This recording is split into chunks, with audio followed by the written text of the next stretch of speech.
From his first screen appearance at 6 months old to the ultimate dude in the Big Lebowski, strong language now on BBC Two Scotland as Jeff Bridges looks back at his career, scene by scene, with Mark Cousins.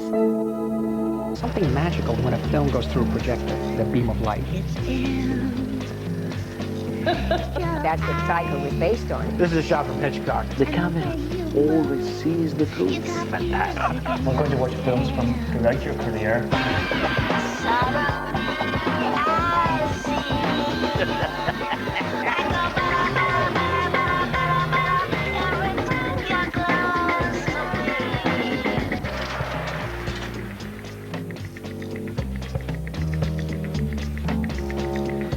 Sometimes there's a man, he's the man for his time and place. He fits right in there. And that's the dude in Los Angeles. And even if he's a lazy man, and the dude was most certainly that, quite possibly the laziest in Los Angeles County, which would place him high in the running for laziest worldwide. But sometimes there's a man. Sometimes there's a man. Wow. Lost my train of thought here. Jeff Bridges was born to play the dude in The Big Lebowski. He's 6 years younger than Robert De Niro, yet a world apart. Most of his films are distinctive, a rare achievement for a performer. One critic called him the most natural actor that ever lived. Born into an acting dynasty in 1949, Bridges came to attention in The Last Picture Show, for which he won an Oscar nomination, the first of 4. The others were Thunderbolt and Lightfoot, Starman, and this year's The Contender, a gallery of American performances, but none of them wrapped in the flag. Beautiful day. Hungry? You want some lunch before we speak? No, thank you, sir. Yeah? I saw this movie once where the president is just tickled that anything he wants to eat he can get in a moment's notice. Here, it turns out it's the perk of the century. Otto. Yes, Mr. President? Yeah, sorry for the late notice. For lunch, could you arrange some coq au vin with, a side of penne? Spicy or mild? Spicy. And, hazelnut pudding for dessert. No problem, sir. One day I'll catch him napping. Maybe it's his refusal to play high concept that's meant that he's had so few box office smashes. The somber epic Heaven's Gate was one of the biggest flops of all time. Jagged Edge was a hit, but he followed it with films like Fabulous Baker Boys, acting with his brother Beau. The result was one of the most laid-back performances in movie history.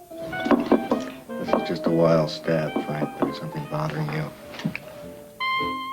In the 90s, he seemed to move closer to spiritual themes, and at the end of the decade, he played daringly close to his own persona in the Coen brothers' The Big Lebowski. Bridges confesses to be lazy, and his brother Beau calls him the sloth. He seems more interested in family than his movies, but that's no bad thing. He's still in his early 50s, and American cinema needs him more than it knows. I met him near his home in Santa Barbara, where he lives with his wife and daughters, and we talked in particular about his most personal films.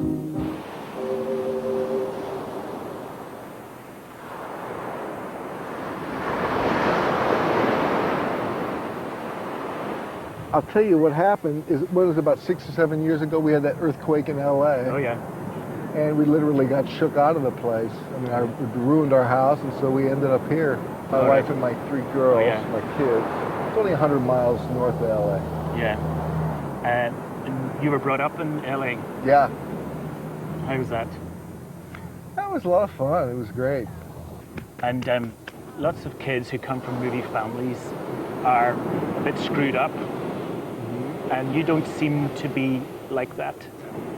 Well, you know, it being the only life that I know, it's hard for me to really answer if it was normal or not, because it's, you know, kind of all I know. But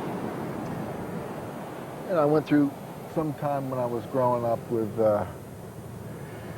you know, especially with my father having done sea hunting, having some fame, you know, that the kids would always think, you know, oh, you know, he thinks he's some hot shot because, you know, that kind of thing.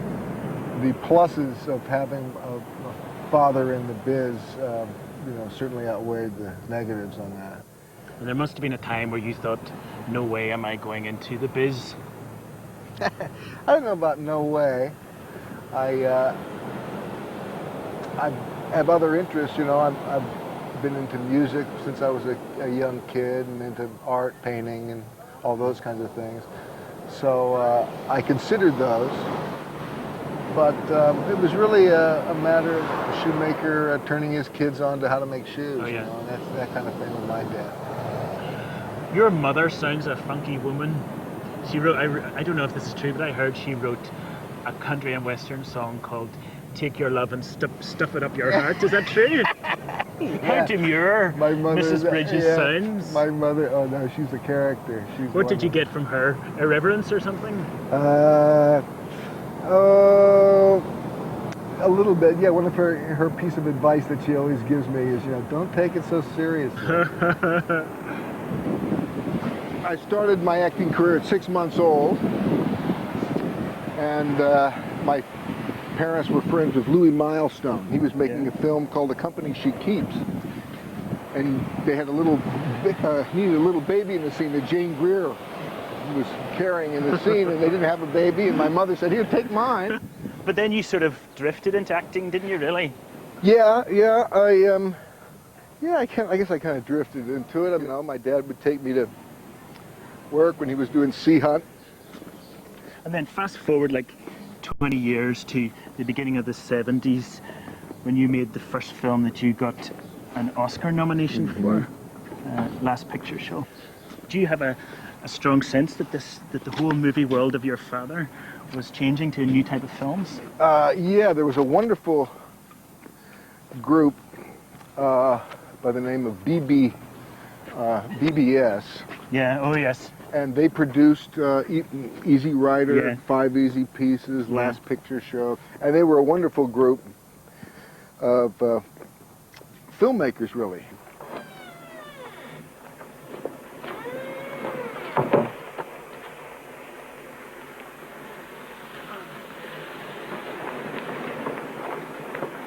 Oh, quit prison. I don't think you did it right anyway.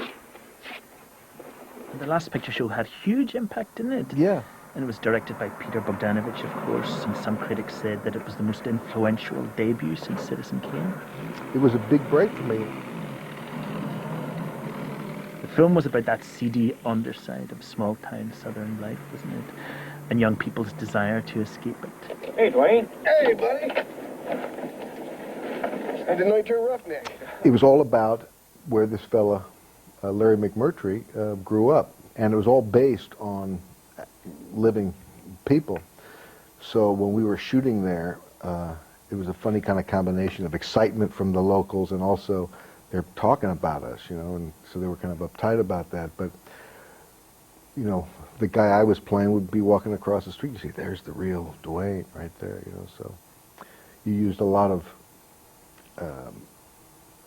you know, characters that were actually in that town. And you must have wanted to get to know the real Dwayne? Well, no, because there was a lot of kind of controversy about the book, and so we played that down. I've got here the fight scene. You've been away for some time and you come back, and you find out that Timothy Bottoms has been seeing Sybil Shepherd, your girlfriend, who's, of course, the sort of rich princess of the town. And Bogdanovich, the director, says that he's more proud of this scene than any other. You and JC have been going together a little. Yeah, we have, little. She's been kind of bored, so once in a while Tim we was go out so and eat great in Mexican this food or movie. something. Well, I hear that ain't all you can eat. Well, whoever told you that don't know what he's talking about. Sure, I've been going with her, why not? I never said I would blame you for it. I don't blame you much. I thought you'd do me that way. I thought we were still best friends.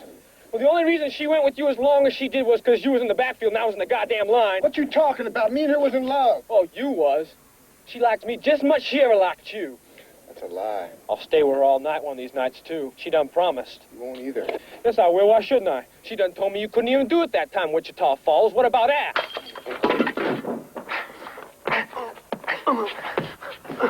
Yeah, it kind of looks fake to me. It kind of Fake?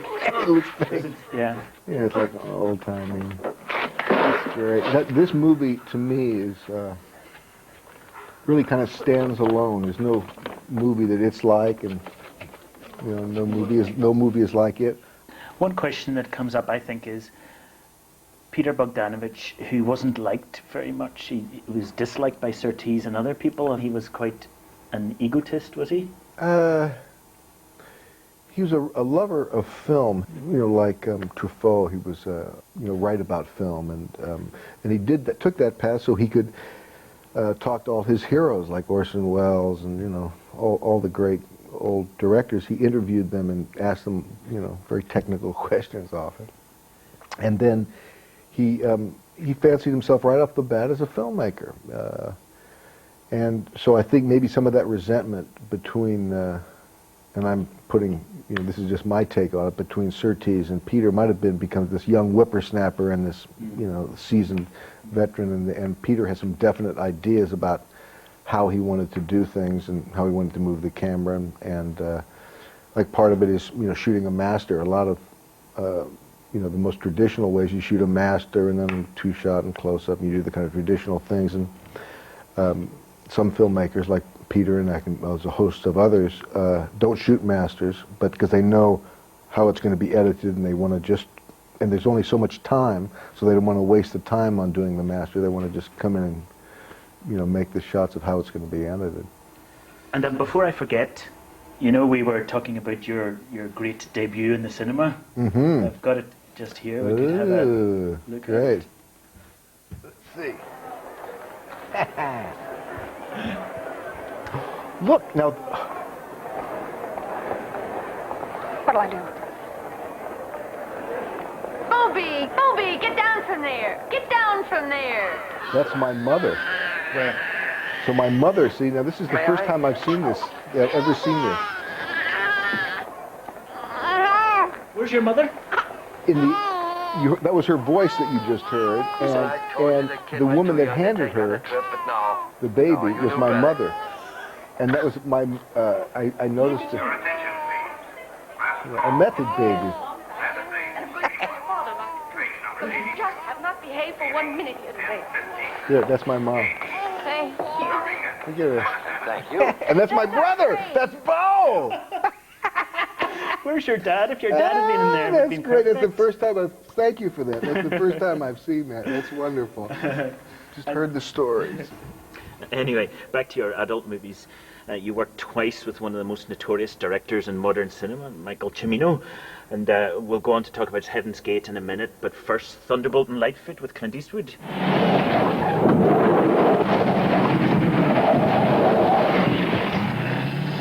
Ooh!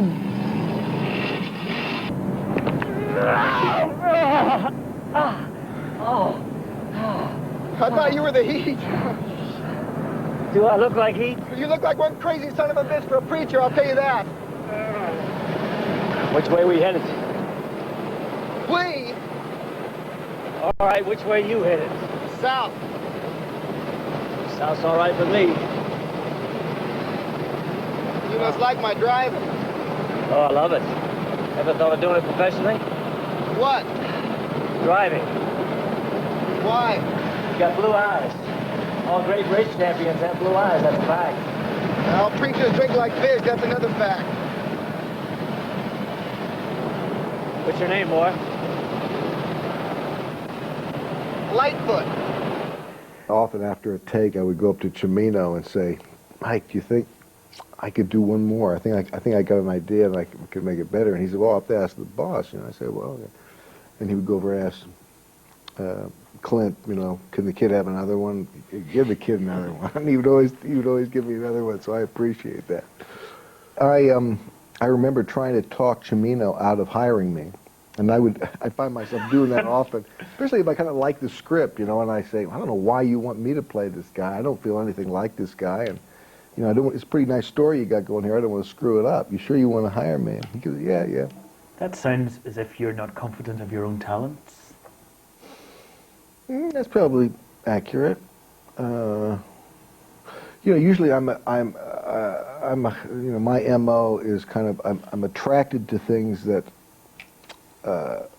challenge me, and they also, because of that, they kind of repulse me at the same time. You know, I feel, I'm not sure if I'm going to pull this off.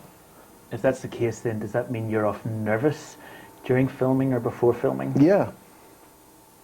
And what do you do about that?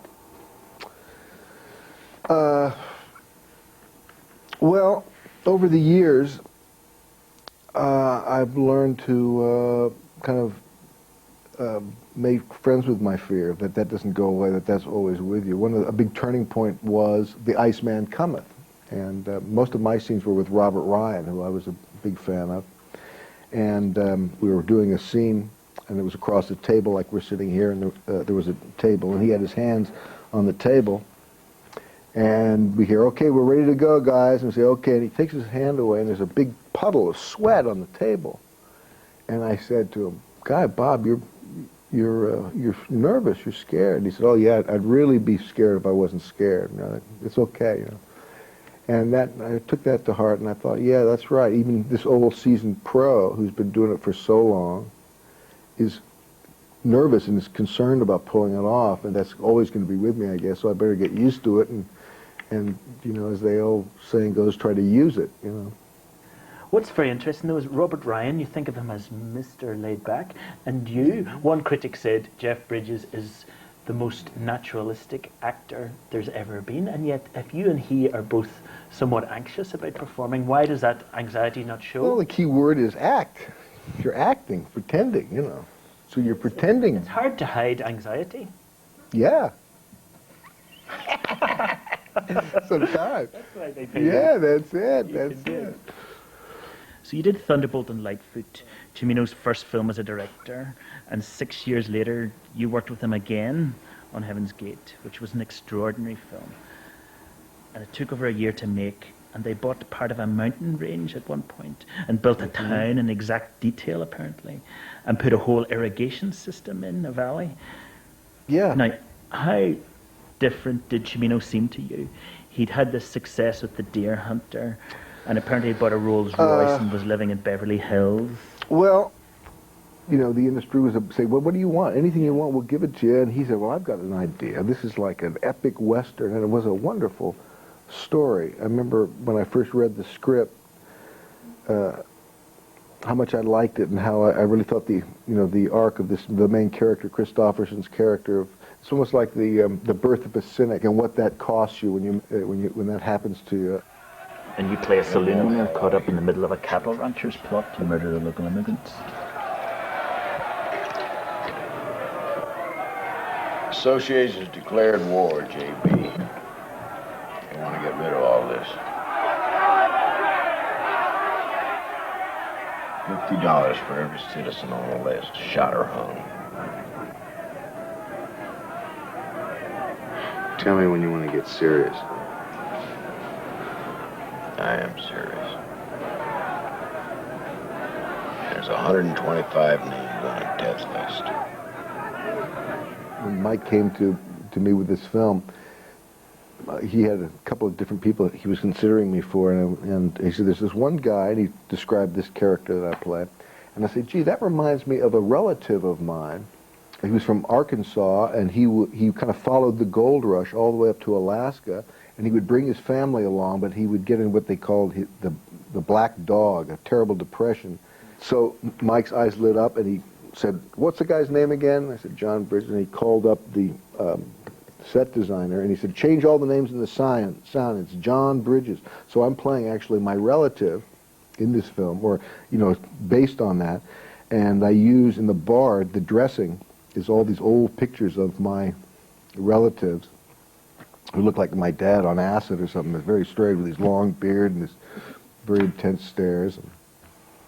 I've got here a bit of the roller skating scene. Ah. And this scene took nearly 6 months to prepare and shoot. Guy, David Mansfield, he looks like a little kid there. Yeah. He did the score for the movie. And drunken, are you supposed to be drunk? Oh, yes, I am. Isabelle Huppert. Oh, this was wonderful. Oh, yeah.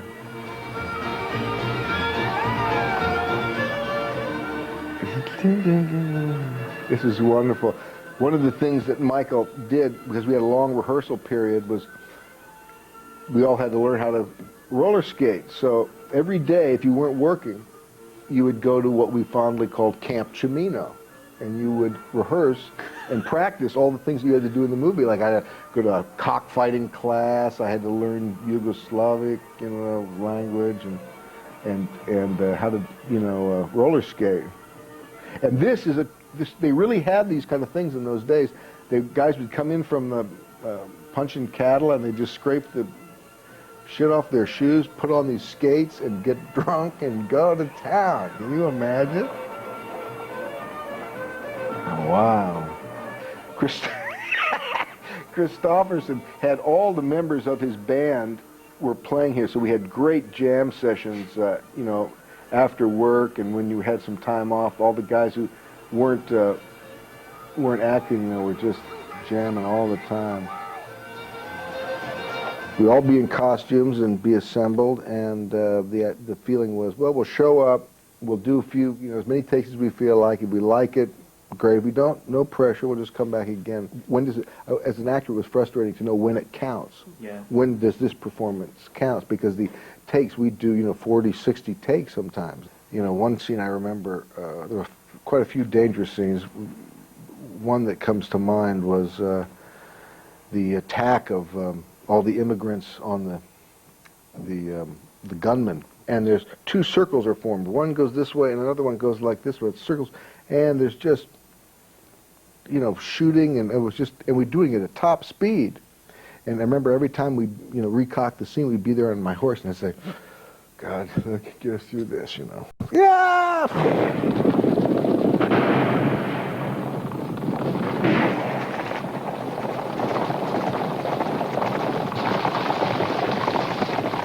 We got one terrible review in the New York Times, I guess it was, when the movie was first seen, and Michael had this date to meet to show it, and he was just cutting the film right to the very end, and I don't think he even saw the film completed before he saw it with all those people in the theater. And the film, was over, and you heard that terrible, that weird slow hand clap, and it was, When you were watching it on this premiere in New York, did you have a sense, before the slow hand claps, did you have a sense that people were hearing it? Yeah, because one of the things that Michael did, which I think, is that Michael was going after something new that hadn't been seen before, a different kind of rhythm of cutting. And America at that time was used to that very fast pace cutting, and so when I first sat there, and I was, I was a champion of the film. I wanted it to be work. I kept wanting it to cut, but it didn't. It just hung. So it had a slow pace to it, and that's because I was trying to impose my rhythm onto the film rather than to get the film's rhythm. People say that led to the end of United Artists, and also it was the end of that certain type of director's movie making. Certainly didn't help the Western much. The Western, you could not. Which is a shame, because I love Westerns. They're great fun. But I guess the studios, anytime somebody came with a very personal big project, they would say, "Look what happened." Heaven's Gate, yeah. Heaven's Gate. And there are other movies that cost as much as this movie. This movie seems like there's so much up on the screen as far as production value. I can't remember what the final budget was, but I think it went from 7 million to 42 million. Yeah, 42 million, but which is slightly overrun, and terrible reviews. But we're saying that it's a good movie. What is the worst film you've made? Be honest. Worst film? Well, Yin and Yang has certain comic value to it. What about The Mirror Has Two Faces? The Mirror, that's not one of your favorites, I see. I thought it was unwatchable. Really? Really? Oh, good. Well, there you go. There you have it.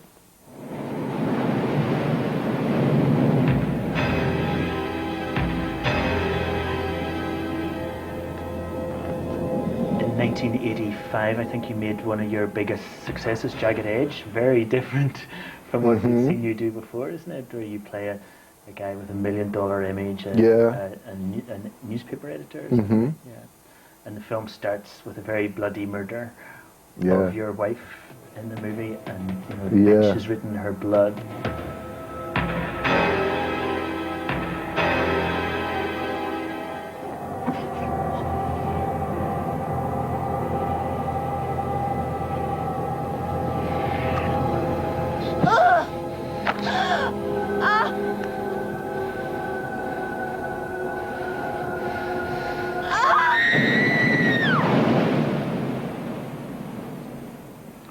And you're accused of that murder, and Glenn Close plays the lawyer who takes on your case, and in the course of falling in love with you, she comes to realize that you're the killer. That was an interesting role. It was all about, you know, playing a sociopath, and so it was an interesting part to be able to explore that side of humanity, and there's something attractive about being a sociopath. I wish I could do it, you know, successfully, you know, in real, you know, sometimes in real life, you know, but I'm not set up that way. But what do you mean? What I thought, well, just to have that it's all about you, and that, and when you are that self-serving and that selfish, that's the most unlovable thing in the world. So that character that I played in Jagged Edge, there's a lot of ambiguity going on. You don't know quite, was he really in love with Glenn Close? You played me. You played me so well. No. You set me up from the very beginning. How did you find out about Styles? That's why you wanted me to defend you. No, what are you talking about? If you told me about Avery, I wouldn't have taken the case. I had an affair with somebody. That doesn't mean I killed my wife. Eddie, I couldn't tell you. I couldn't tell you in the beginning. Well, that's why. Because you wouldn't have taken the case.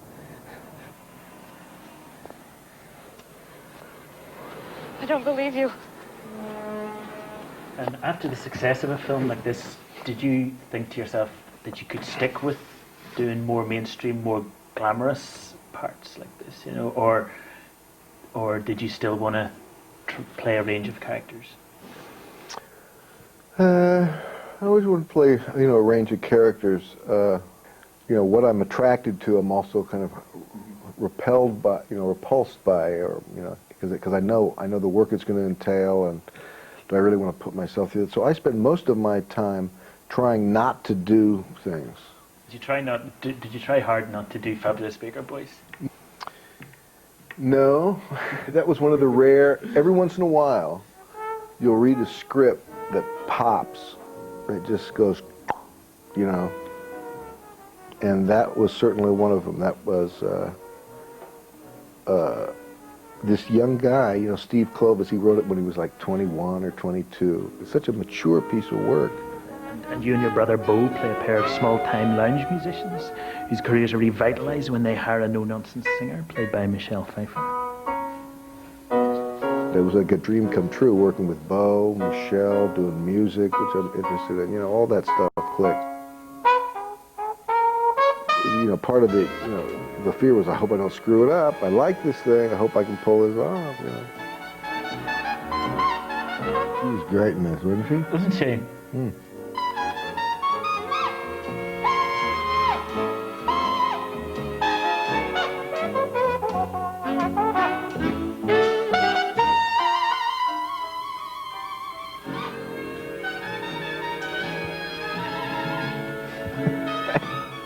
Was that all very carefully directed, all that, or was there lots of freedom for you and Pfeiffer to do what you want? Both. I mean, it was carefully orchestrated, you know, but then encouraged to jam within that boundary.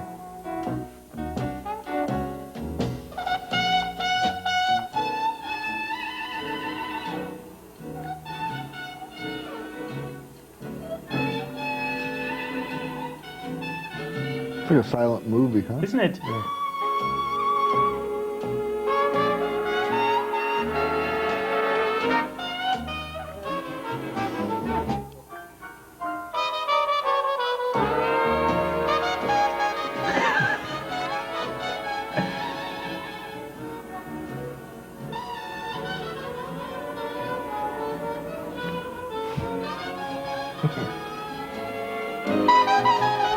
Anything yet?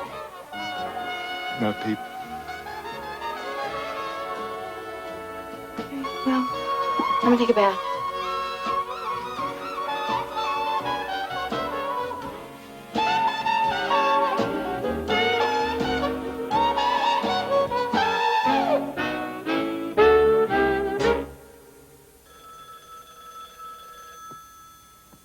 if your character in Fabulous Baker Boys was laid back, he's not half as laid back as the character in the film. I'm going to laugh here. The film you made in 1998, Big Lebowski. The dude. Yeah, right. The dude. And he gets his rug pissed on, and in the course of trying to get a new one, gets involved in a kidnapping. Man, I'm not trying to scam anybody here. You know, I'm just, You're just looking for a handout like every other... Are you employed, Mr. Lebowski? Wait, let me explain something to you. I am not Mr. Lebowski. You're Mr. Lebowski. I'm the dude. So that's what you call me, you know? That or his dudeness or duder or, you know, El Duderino if you're not into the whole brevity thing. Are you employed, sir? Employed? You don't go out looking for a job dressed like that, do you? On a weekday? Is this a... What day is this? Is it true that some of those were your own clothes? I have to say yes.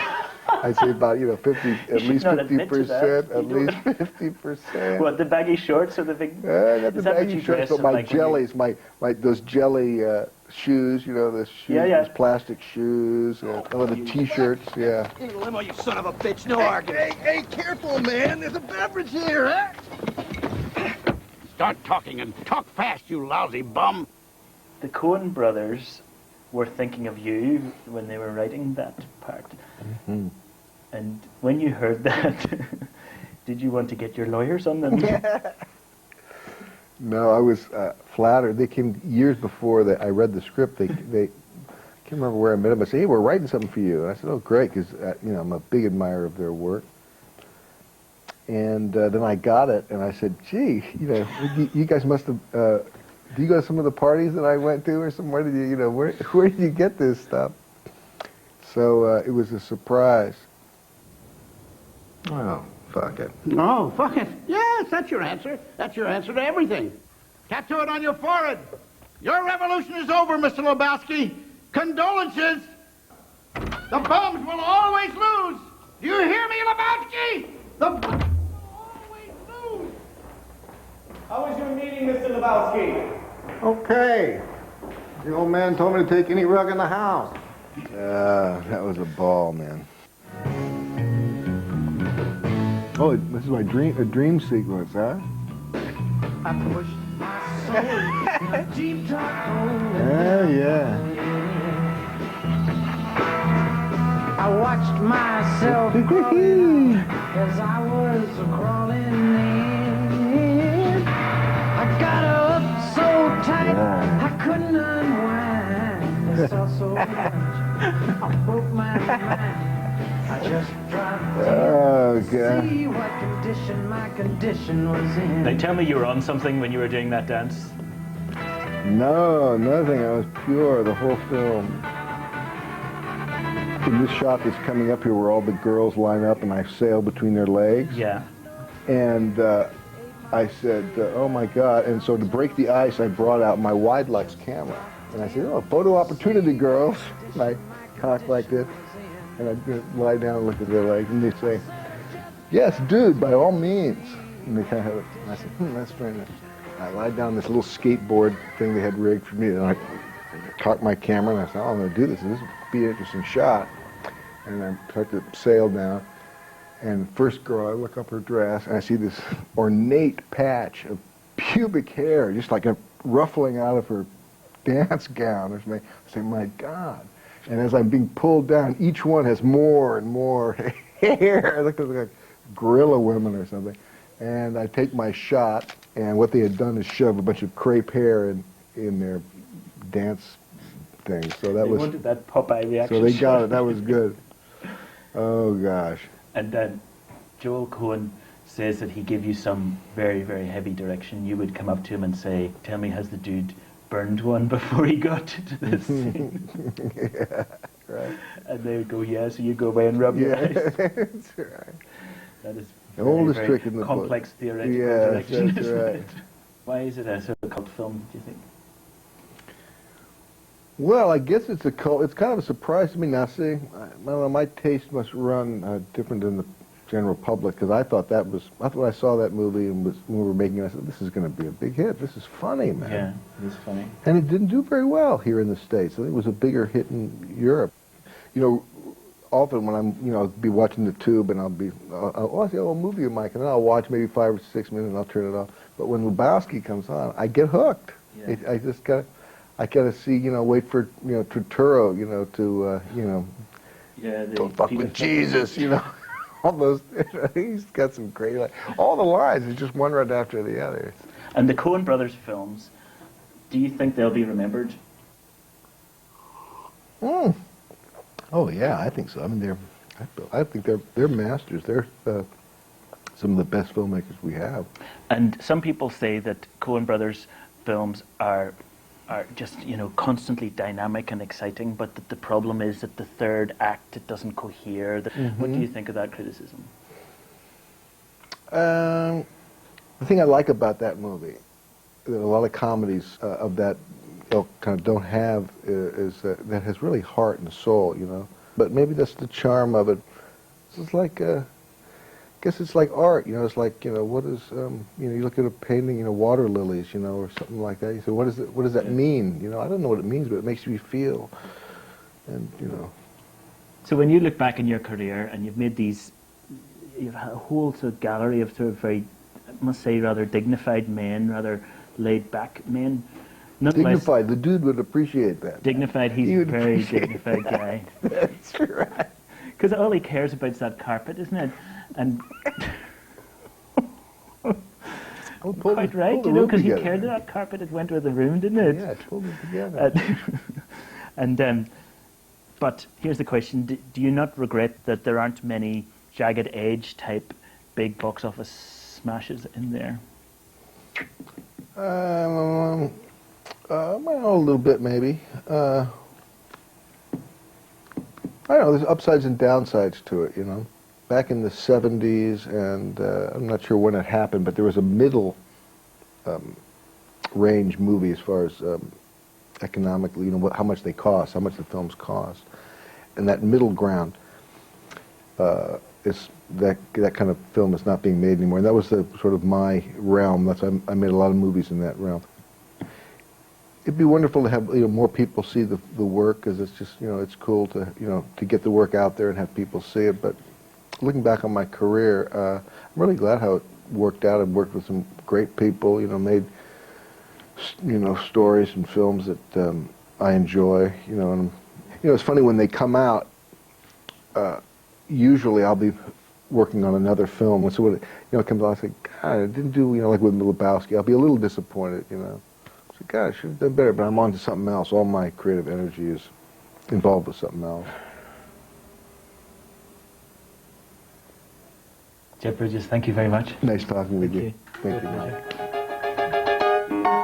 She comes on like a dream on peaches and cream, lips like strawberry wine. She's 16, she's beautiful, and she's mine.